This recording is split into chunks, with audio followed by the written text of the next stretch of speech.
All right, we're here with Wyatt Wilkes. Well, I'm here in my house. Wyatt Wilkes is apparently in his new home in Indianapolis, in some hotel that will remain anonymous for now for the stalkers. Um, Wyatt, you left Tallahassee, I believe, what would that have been, like Tuesday, March 8th or something, somewhere around then. What's this been like? It's been over 2 weeks now, and there's a chance it could be 2 more weeks. So what has this been like? You know, a little hectic, but a lot of fun as well. It's hard to not like winning. Right. So that pretty much sums it up, honestly. Did you? And we talked about this earlier when I was interviewing for a story I was writing. But you packed for weeks at a time, and are you doing your own laundry? Like, how does this work when you're gone when you're at a hotel like this? So basically, yeah, I packed for a couple weeks, but we get our laundry done every couple days, and then we basically put them all into bags and then send them off, and then we get them back. Oh, okay. All right. Well, that's perfect. That's the life right there. Yeah. And so, man, when you started this season, going back to the beginning of this season, it's been such a unique season, man, quite obviously. And it hasn't been all fun. Being a college basketball player is supposed to be an incredible time, especially when you're on a really good team. But I know it's not been the normal type of college season. You talked a lot about, when we talked earlier, just about it has been a hard season. It's been a fun season, sure. But there have been that every college basketball team has had to go through. Kind of walk people through just how different this season has been than last year or the year before or the year before that? I mean, it's hard to put into words, really. Pretty much on every level. Not only just on the social aspect, but basketball as well. You really have to. You're worrying constantly. It basically is what it boils down to. Every time you go to the grocery store, every time you go to the gas station, pump gas, you're worried. I'm worried about seeing my friends, walking down the street, because who knows? I shake their hand, I get contact traced. Then I put the team in a bad position, and that's really, that's what everyone's worried about. And how many COVID tests do you think you've taken?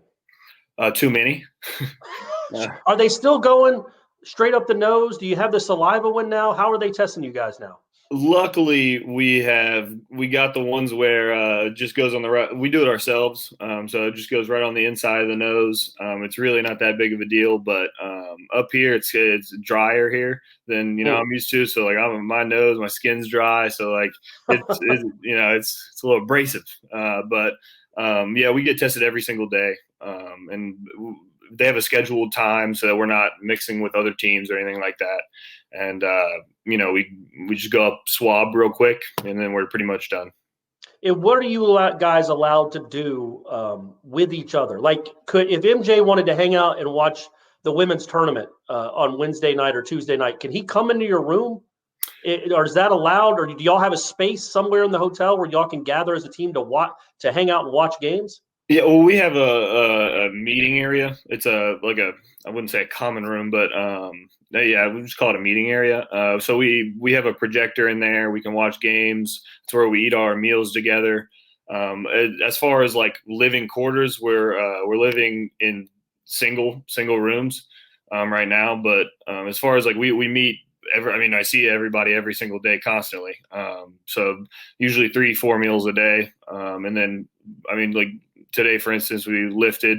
We went and shot for a little over an hour, got some work in, did some different drills, things like that, and then I saw him for 3 meals. So okay, yeah, so we see each other plenty. Do you go shoot at Bankers Life, or do you go to like a college or a high school gym? Where do you guys go shoot? They have in the facility, in the hotel, they actually have a ton of courts. So I think I've probably been on maybe 6-7 different courts by now, and then we also go shoot at the main gyms as well. Okay, so like they've done it for you guys. It's not like you could walk into a Hyatt Regency in Indianapolis normally, and there'd be a huge basketball court for you to play in. No, they built it for you guys, right? Yeah, 100%. Yeah, they got it all. They got it down to a science. Now, with you is such a high arc, are you close to hitting the roof of the room that you're in? Oh no, we're talking huge. Oh, nice. Yeah, Okay. they are gigantic. I mean, you could run laps around them. You might only get a couple times around, you're going to get tired.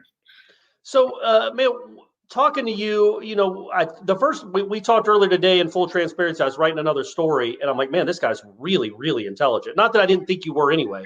I just never had a real conversation with you, and it made me think two career paths.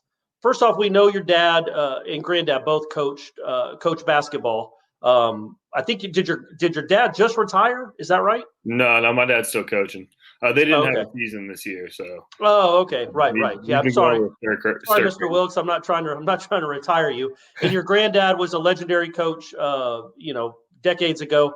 But do you want to be a coach? Do you want to be in broadcasting? Like, what do you want your career path to be after basketball's done?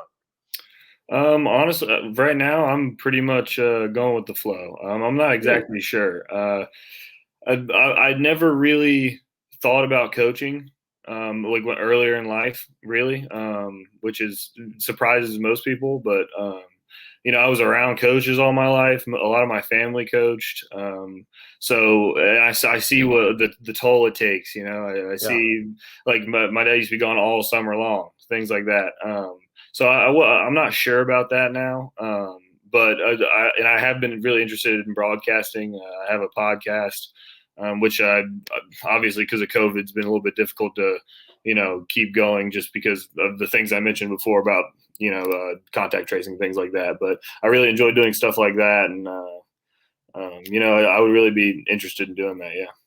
Yeah, man. Just so when we were talking about what you guys do defensively and why you guys were so good this past weekend in Indianapolis, it really made me think. Just the way you explained it is like, dude, this guy, you're a natural at it. Like you could do it in a heartbeat if you wanted to. I just didn't know if that was something you were even interested in. But clearly you are a little bit. You got your own podcast. Yeah. I started a little over a year ago. Who's your best guest so far? I love them all dearly. How about who's your biggest name guest? Maybe I should have said it another way. Honestly, like I've had quite a few different people on. I've had the basketball players. I had Trent on. I had Terrence. But honestly, my most viewed or my most listened to podcast was General Helen Pratt, she's a general in the Marines. And I grew up down the street from her. Oh, so that was an awesome interview. That was so interesting just to hear from a legitimate general, and not only that, but a woman as well, just to hear her perspective on things and, her rise through the ranks and how she got to where she was and the perseverance it took. So it was really interesting. Tell everybody the name of the podcast. It's called What's What with Wyatt Wilkes. Is it still on iTunes? Like they can still find it there? They can go back? Spotify, yeah. So you can find it on both of those. Okay, sweet, man. So going back to your childhood or just growing up, was it preordained? I mean, you had to play basketball. Did you play any other sports? Did you like any other sports? Obviously, you're tall, so people will assume you'd be a basketball player just because of the height and who your family lineage. But did you play any other sports? I was better at baseball than basketball when I was younger. But I love basketball. Basketball was always my love. I remember when I was maybe 9 or 10, I told my dad, like, hey, Dad, I want to be an MLB player one day. And he went, okay. And then that lasted about a week. And, and I was like, Dad, I want to play in the NBA again. And he goes, great. Yep. But, he can help you with that. Yeah. Yeah. I played baseball, football. I played soccer one year. Believe it or not, I was a goalie. Let's see. Well, in middle school, we had a thing called all sports. So if you played all 4 sports that the middle school had, then you got your name on a banner. So that year I played basketball, volleyball. I ran track and then soccer. So were you running the 100? What were you doing in track 400. Running? Okay, nice, man. You got those long legs, man. I'm sure you can run a little bit. It out. And then, so you get to Florida State. You're a high level recruit. I mean, a lot of schools wanted you. You didn't play right away. And I wonder, in this day and age, you see it all the time. You're on Twitter, I'm sure. Every kid transfers every 9 minutes. It seems like there's always somebody else transferring, going somewhere else. Why did you stay? Did you ever think about, not that you didn't like it at Florida State, but there might have been more opportunities somewhere else? Are you wondering if you'd ever find your role on this team? I honestly never thought about it for one day. I'm Nole-blooded for life, honestly. Loyalty is a huge thing for me. And that's always been something that's really been important to me, and following through with everything you do. And I made a commitment to this coaching staff, and they made a commitment to me. And I don't want to go anywhere else. I love it here. I believe it's the best college in America. And, I'm just so grateful for Coach Ham and the other coaches and my teammates and everyone for just, accepting me and really just helping me get to the point where I am now. How much did it help when even when you weren't playing much, and I don't know how much you'd watch Coach Hamilton's interviews and post-game press conferences or just interviews in general, anytime he was asked about his team, even when you were playing maybe a couple of minutes a game or maybe not playing at all, he would always talk you up and say, look, I think Wyatt Wilkes might be the best shooter we've ever had in our program. Did you hear that? Did he say that to you too? And what did that mean confidence-wise to know the head coach, even if you're not getting a ton of minutes, has that kind of belief in what your potential is? Oh, I mean, it's huge, especially as a younger player. A lot of times, younger guys they haven't matured into who they are or who they're going to be yet. So they either maybe their confidence isn't as high. For me, it was really just an assurance, almost. And honestly, I mean, who doesn't like to have nice things said about them? Everybody. Sure. Right. But obviously anytime Coach Ham says anything publicly, he doesn't say much to the media. So if he says anything that is nice, hey, I'm thankful.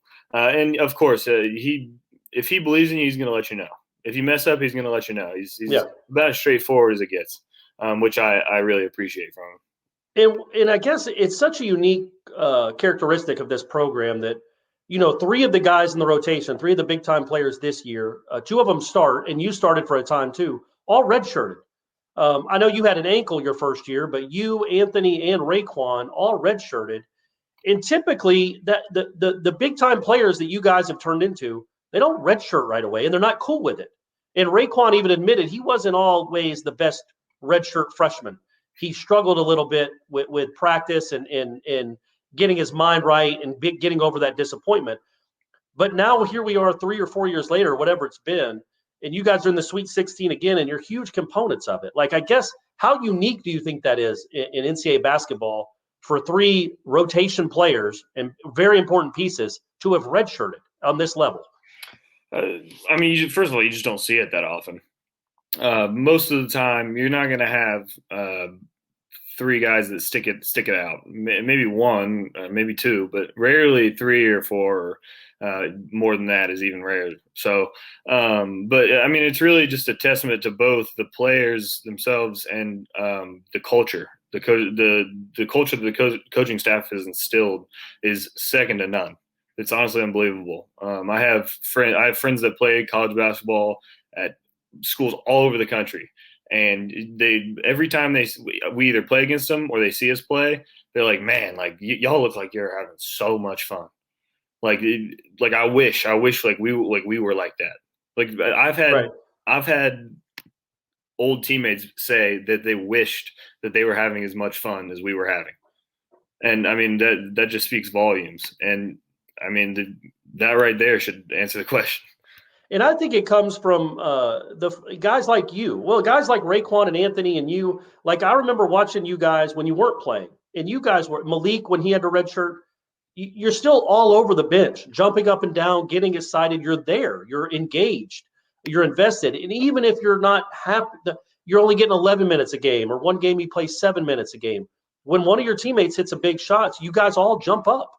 And I guess you could fake it, but the reason with you guys, it seems so genuine. You are genuinely excited for your teammates, and it's not about what you're not getting. It's what the team is doing.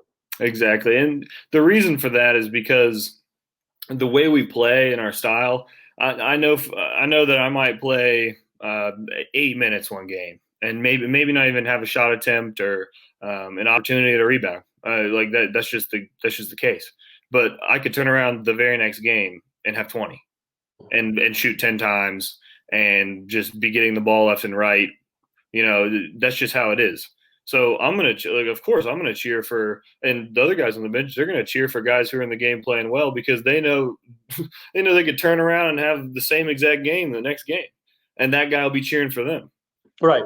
So it's we don't have one guy that's going to be pouring in all the points every single game like some teams, So that breeds confidence in yourself that like it's going to come around. Like the game always self-adjusts.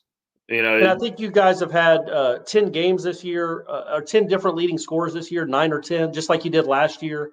It's kind of just what you guys do, right? Like Anthony had his night against Colorado. Now, you hope he scores 22 every game from here on out, but he probably won't. But when he needed to step up against Colorado, he was there. Maybe the next game it's MJ or you. Is that kind of what I assume that's just part of the – I don't even know if they coaches talk to you about it. It's just understood. It's part of the DNA of the program.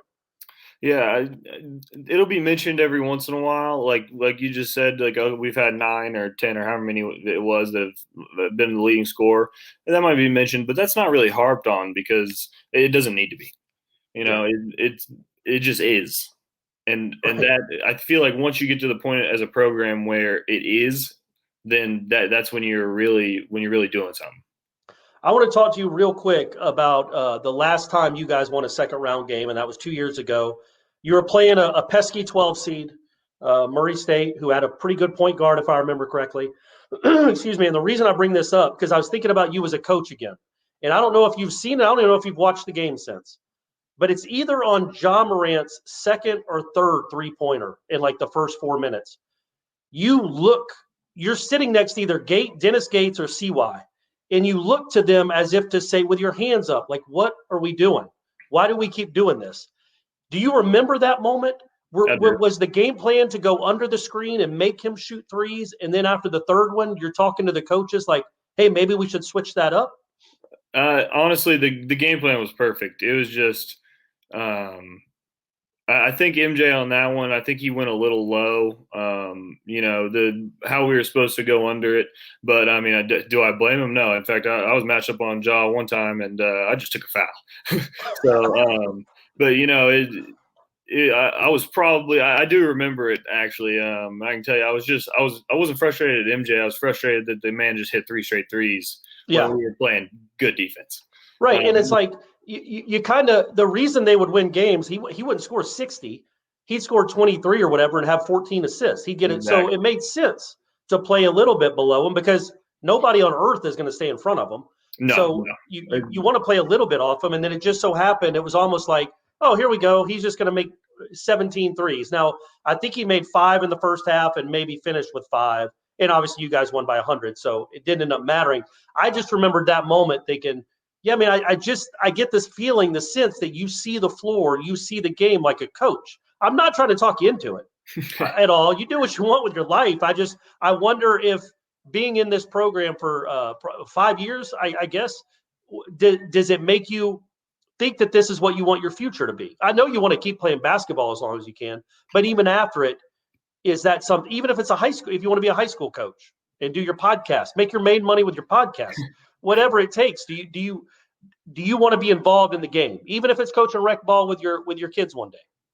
I'd like to say no, but I can't. I probably will be involved. Why do you want to not say no? Do you not want to be like a cliche, like going to the family business? You want to carve out your own niche or something? It's really not that. It's just honestly, I had never really thought about it hard enough to be able to give you a definite answer. Coaching, I mean, it would be great, but it's tumultuous. You got to move your family around a lot, unless you find a job like my dad did, per se. He's been there 36 years. I mean, that's rare. Your dad is at Rollins, is that right? Rollins College. Yeah. Women's team. Yeah. But that's and he's rare. Like the 10th, isn't he like the 9th or 10th winningest coach of all time? He's somewhere up there. You probably wouldn't know. You don't keep track. You're not on the Wikipedia figuring that out. But he's been there a long time and won a ton of games. He's won a lot of games, yeah. But one of the reasons why he didn't take a high major job earlier in his career was because he didn't want to have to move his family around, things like that. And I'm kind of on it. I'm really not sure. So, the future will reveal, what I'm going to do. But as of right now, I can't give you, I can't tell you. Do you appreciate the hair that you have, that you're blessed with? All the time, yeah. I was going to say, especially looking at this, are you like, man, thank God? I'm probably going to go bald. Is your dad bald? No, but my mother's mom's dad is? Yeah. All right. Well, man, hold on to it as long as you can, man. That's you got it working there. Oh, thank you. It's one of the rare times it's doing the right thing right now. And how often do you color the beard? Color it? Yeah. I never color it. That's the real color, of course, because you're young. Yeah, sure, great, man. It'll be this one day, buddy. Get ready. It'll be this one day. I'll hold my breath. So I wanted to ask you, as a guy that's seen so many good basketball players, I want to know, Patrick Williams, what did you know about him before you met him? I'm assuming he came on a visit and you met him then. Because I watch him in the NBA now. He still doesn't crack smiles. He doesn't say boo to anyone on the court. When did you realize, oh, Lord, that's different? Was it in a pickup game in the summer? Was it a game y'all played during the season? I remember exactly when. It was the first time he was in the gym. We were about to play a pickup game where everybody was kind of mulling around, and he was on the far court, closest towards the locker rooms, and he jumped up with absolutely no warm up. I'm not even sure he had his shoes tied, and just windmilled. And he didn't really even jump. And I was like, oh. Yeah. Okay. Yeah. All right. Yeah. So, and again, you knew he was good. He was highly ranked, and you're an elite athlete. Everybody around you's an elite athlete. But do you guys, even amongst yourselves, go like, man, that's even different than us? Like, for instance, Ja or Zion or somebody like that you've seen up close in person. That's a little different. He's more athletic than Zion.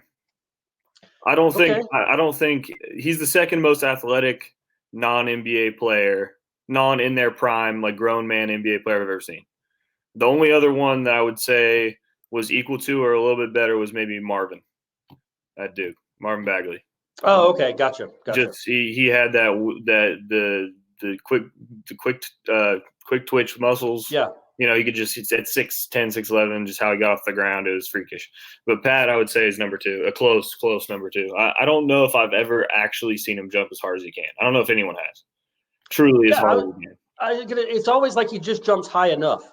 To bring it down with authority. And I remember there was a play against, I think it was Miami. It was the second Miami game. Y'all beat him comfortably at home, but he missed the layup and then was dunking it while everybody was still going up for the rebound. He had landed and jumped again with that second jump. That's just not normal. Yeah, that's Pat. And talk about the nicest person you'll ever meet. Okay, I wanted to ask you, you're not on here. It's not the Pat Williams show. You're not on here to talk just about Pat Williams. But talk about a tough nut to crack, man. What is that dude like? Like, does he get excited? Oh, of course, yeah. He's just trying to be straight Kawhi on the court and not let anybody see anything. Oh, he's just focused. When he first came in, and I'll talk about Pat all day. I love Pat. I spent hours and hours in the gym with Pat. When he first came in, he was the most humble person I think I've ever met. I remember him telling me, he's like, I just hope I play 10 minutes a game. And I was like, Pat, shut up. Yeah. Like, what? What? Like, it was a nice thing to hear because someone that's that good and that talented, it's rare that they have that. But it's also like slightly worrying because you're like, you gotta have that killer instinct, especially in the ACC and especially the last year. Last year was unbelievable, the talent, and there were gonna be a lot of tough games. I'm like, all right, is he gonna have it? But he had it. He's one of those guys. He's a gamer. He doesn't, even if he doesn't know the scout that well, even if he makes a couple mistakes here and there, like he made plenty of freshman mistakes, but then he made them up. Yeah. That's really the difference maker for him. Did he, I assume he guarded you quite a bit too. Oh yeah. In practice. What's that like? Because he seems to move like a 5'8" kid. with his lateral movement and his quickness, and can close out though like he's 6'9" with a huge wingspan. Oh yeah, but I used to kill him when he first got here. I bet. Yeah, And you're the veteran. But I'm sure you did a couple up and unders, and he flew by, right? You get them a lot. Well, I was doing stuff that Terrence got me with back in the day. So Right. I got him on a swing. I was on the baseline and I had it, and he was guarding me. I had a swing rip through, and then just without a jab step or anything, I just shot it over him, and then and hit the shot. And then I basically waited for a couple weeks until I got it in the same situation. And then and I knew he was looking at my eyes, so I just looked up, moved the defense up, and then did the same move. And I knew he remembered it because I hit it last time, and then just pump faked and then drove by and got it done. You know, but the difference with Pat, the difference between Pat and I would say a normal freshman is that he took that and he learned from it. Yeah. Like he almost immediately got better from that. That's rare. Like, so I beat him on that. I never beat him on it again. I never got him on that move again. So like, that's the difference is you can get him once, but you're not fooling him twice. Sure. Right. And yeah, that's the great ones learn quickly.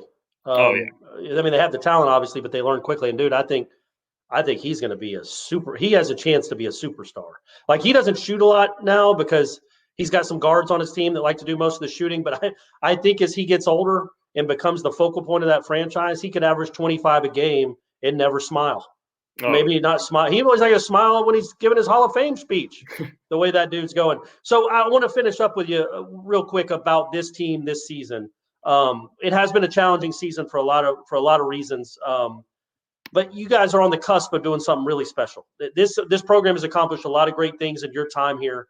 The one thing it hasn't done is gotten to that Final Four. You're 2 games away. You obviously can't look ahead because you're playing a number 1 seed and a really good team. But I guess what would it mean for you, for this program, and for you guys, for Leonard, and getting him to the Final Four? What would it mean to win both games this weekend? Or starting with Michigan, but then winning the next game after that too. What would that mean for you guys? I mean, everything. I really don't think that there are words to describe what that would mean. Not just to me, but to literally everyone in this program. There just aren't. That's what we get up every day for. Mm-hmm. That's what Coach Ham's been getting up every day for 40 years. You know, same with Coach Jones and CY and Smith and Coach B, and every player is just 100% invested. And we've come this far, and we don't plan on stopping soon. So, and I'm not ending it on a bummer. I just want to give it its proper respect, and this will be the last thing, and we'll go out. I'm convinced last year's team was a national championship team. I just think all the parts were there. You had, not that this team isn't, but that team, you could gear up defensively when you had to. You had good dudes coming off the bench that could really shoot. You had leaders. You had incredible athletes. You had lottery picks. I was just going to ask you, I'm sure it was just devastating that it was canceled anyway and your season was ended. But how good do you think you guys were? And did Leonard ever say anything to you guys as a team? Because y'all never got y'all's moment as a 2020 team. You beat Louisville. That was great. You got to cut down the nets after winning the regular season title. But I wondered if he ever met with you guys again when it was all over, and what those meetings were like, and if he said, "Guys, I think y'all had a chance," or did you say it amongst yourselves? We knew. There's a certain feeling that you have. I've had the privilege of being on a couple championship teams throughout my life, and almost all of them are the same. Which is sounds kind of weird to say, but they all have they have that thing about them. They got the it factor, and we 100% had it. And who's to say if it would have been the same if we played this year? Because I think the variables this year are completely different, but we had it then. We had it. And Coach Ham, after the season, obviously, like right after we got back, it was like full Corona, like go. You know, it was like everybody was trying to figure out. We didn't know if everything was going to get shut down or whatever it was. So everybody was trying to get home or trying to get to their family or whatever, you know, what have you. But you know, at the time, he was just like, you know, this was our shot, boys. You know, and you never expect to have an opportunity like that every year. Right. I did. Yeah. I expected us to win every year, but I don't think most people think that way. Well, and I think though, man, this program is in a place now, right? Where like 2 years ago, I think if I truly think if Kofor and Nichols are with you, you got a real shot. 100%. They were huge rotation guys for you. And if Phil was just healthy, if people don't realize how good Phil Kofor had become once he was 100% healthy. He was one of the better players in the country when y'all got to the Elite Eight the year before. He was great. So I think that team was really close. Last year was obviously a great championship caliber team. This year, you're 2 games away from a Final Four. You got a good chance this year, and then next year y'all aren't going to suck either. Nope. Yeah, I mean, this is what Florida State is now, man. So finishing up with this for real, I really appreciate this. Last question, then you're going. Just click off the Zoom, man. Just don't even let me ask another question. Keep coming. How gratifying is it, man, that you're there? I know it hasn't been easy, but you are getting to play in a tournament, and you do have a chance at a national championship. After last year was kind of ripped away, do you find yourself appreciating this even more than 2 or 3 years ago? 100%. It's been a grind. So it's easy to fall into the, oh man, like this is hard, you know, but it's also like you gotta appreciate it. You gotta be able to look back and go, all right, like we made it through all this. We had this pause, we had that pause, we messed up, we lost that game, whatever it is, but then now we're here. We got a real shot, you know, and it's awesome. It's a great feeling. It's weird though, right? It is 1,100 people in the stands and being bubbled up in your hotel. Yeah, it's pretty strange, but you know, you make do with what you got, and you make the best of it, and you just keep striving to be the best. All right, man. I'm letting you go. Let me know when you want me to be on your podcast. I'll do it free of charge. You won't have to pay me at all. Hey, as soon as the season's over, I got you. We'll do it, man. Well, Wyatt, man, I really do appreciate it. Thank you so much for taking the time, and we will hopefully be talking to you in a week, maybe. Well, let's make this a weekly thing as long as y'all are in the NCAA tournament. So we'll be talking to you next week before the Final Four. All right. Can't wait. Thanks for having me on. Thanks, buddy.